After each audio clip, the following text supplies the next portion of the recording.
My friends, this is a great time to become a channel member. Every week now I'm posting uncensored videos exclusively for my channel members, along with custom emojis and live streams for members at the Arch-Villain level where you get to talk to me directly.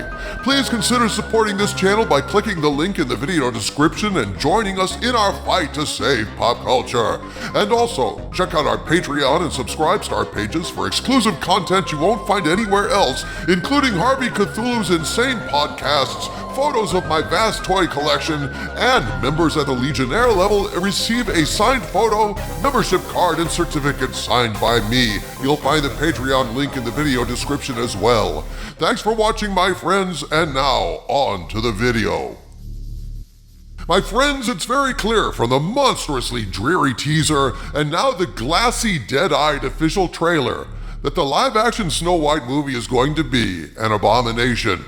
Fair disclosure, I think the very concept of doing a live-action ripoff of any animated classic is an abomination, and yet this thing seems to me to be particularly abominable because almost everything in it is awful and runs contrary to the charming beauty and innocent simplicity of the original animated classic.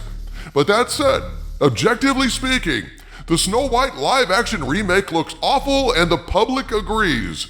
This trailer is being ripped apart and ratioed to hell on YouTube, and the comment section is so full of insults and snark, it's like a Friars Club comedy roast. Right now, my friends, the like to dislike ratio on this trailer is 22,000 likes, 510,000 dislikes. Ouch! My God, it's full of suck. Chock full of suck, Harvey Cthulhu. I'm going to give my assessment of all the stunning, brave feminist messaging crammed into this Snow White like cotton in a taxidermy weasel. But for now, let's laugh at some of the worst zingers in the comments. Steven says, if I saw this movie on a plane, I would still walk out. Veronica says, at this point, the comment section is the real magic mirror. That's right, telling the truth. R.D. Proctor says, this trailer saved my dad. He has been in a coma for 8 months, and when I played this trailer, he woke up and got out of bed to turn it off. Thank you, Disney. Durbear Tig says, the Queen, is she fairer than me? The mirror. Not if you know how to use an actual mirror. No kidding, man.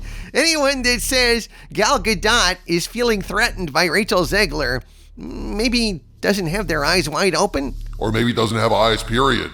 HC117 says, Disney, we're going to release Snow White in theaters that apparently everyone hates. Warners, yeah, we're never going to release Coyote vs. Acme, written by James Gunn, and that everyone wants to see. Thanks, Hollywood. Robbie the Cuban says the dwarves weren't nearly disturbing enough, so they made Alfred E. Newman into one. Yep. Basically, Dopey looks like ripped right off the cover of Mad Magazine. Very, very much true. Coleslaw says 200 million plus budget on the world's most hilarious comments section. Worth it. Andy says, so Disney started their careers with Snow White. It looks like they will end it with Snow White. But this comment I found particularly interesting. Vigo says, if you close your eyes and turn off the sound, this really does have potential. Indeed, yes. If you close your eyes and turn the sound down, the trailer is perfectly fine. But here's my review of this trailer, because I actually watched and listened to it. More the fool me. It starts out with Rachel Zegler cosplaying Snow White, saying, this was my father's kingdom, a place of fairness, but the Queen changed everything. Then it shows some poor white dude, maybe Prince Charming, maybe Prince Charmless, I don't know and I really don't care, being brought up before the evil Queen, and the Queen says, take him away, but then Snow White says, Your Majesty, the people need some kindness. And the evil Queen looks at her like, who made you into a political activist all of a sudden, she Guevara? Because this twisted version of Snow White is not about true love, it's about Snow White leading a rebellion and a resistance against the Queen's tyranny. And that includes rescuing hapless men like Prince Charmless here, because in this modern movie it's the women who threaten and the women who rescue, and any men who happen to intrude are powerless victims or CGI garden gnomes. Not a lot of room in between. The queen makes a ha-ha, oh-so-meta comment to Guevara, saying, I don't remember you being so opinionated. Yeah, let that intersect your feminism world. Snow White ain't here for love. She's here too. Well, be wooden and annoying and narcissistic judging by this joyless trailer. It's astonishingly bad, and it gets worse. So the queen does the magic mirror thing, and the mirror lies to her for some weird reason and says that Rachel Zegler is more fair than Gal Gadot, which screws with Gal Gadot's sense of reality badly. This is a gaslighting mirror, obviously. We're all being screwed with. And then to rub in how ludicrous this fairest thing of all is, they show the queen and Guevara together. And the queen says, I look at you and I just want to be the fairest of them all. A terrible line, by the way. I mean, why would the queen say that out loud to Snow Guevara? And wouldn't Snow Guevara be all like, shit, this woman just threatened me? It really makes no sense at all. Everything is topsy-turvy in this distorted version of the classic Harvey Cthulhu. Note the scene with Snow White giving a piece of bread to what looks like Prince Charmless outside the gate. He ain't no prince, and he ain't taking care of no women. He's a lousy beggar taking handouts from the princess.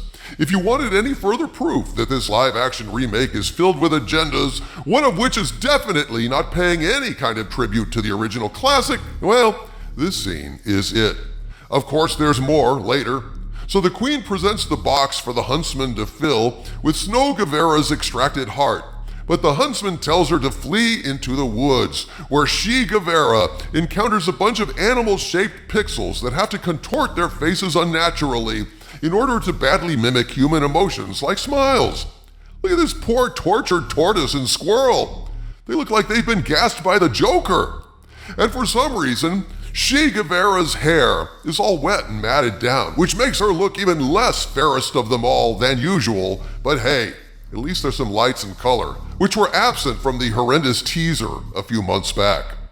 We know most of the rest, but we know it from its much more attractive and charming first draft, the animated draft. I mean, the dwarves going over the log bridge is an iconic shot, and here is made to look ordinary.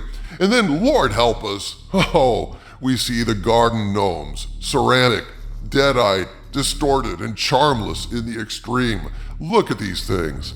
Gee, it's too bad Disney couldn't find real people to play these parts, isn't it? Ah well, it's their movie, I guess. These garden gnomes find her sleeping in their beds. She promptly takes over their cottage and gang presses them into doing chores while she sings chicken fat at them in an eerie impression of Robert Preston. I'm kidding, of course. Although she does make them clean up their shit, unlike in the original when she and the animals do it. This is just terrible, folks. Just terrible. But I swear to God, I don't know which is worse.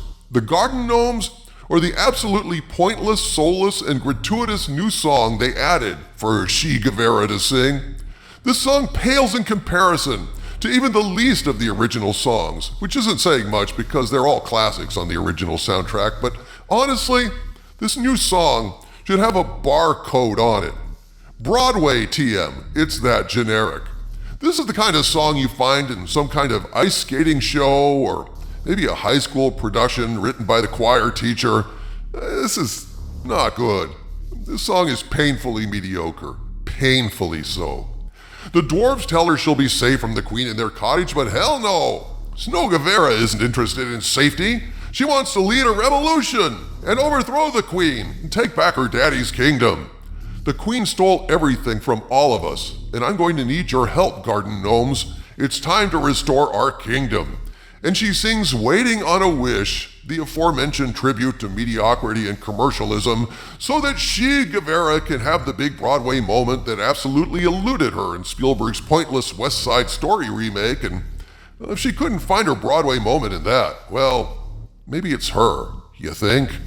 Anyway, she rides horses against the queen. She strides up defiantly in the face of armed soldiers to confront the queen, cause she's Xena, warrior princess, Guevara of the House of Drags. I mean dragons. No, I mean drags, as this whole thing is an awful drag, folks. She tells the queen, this is our kingdom, and we're here to take it back. Remember any of this from Snow White? Nah, me neither.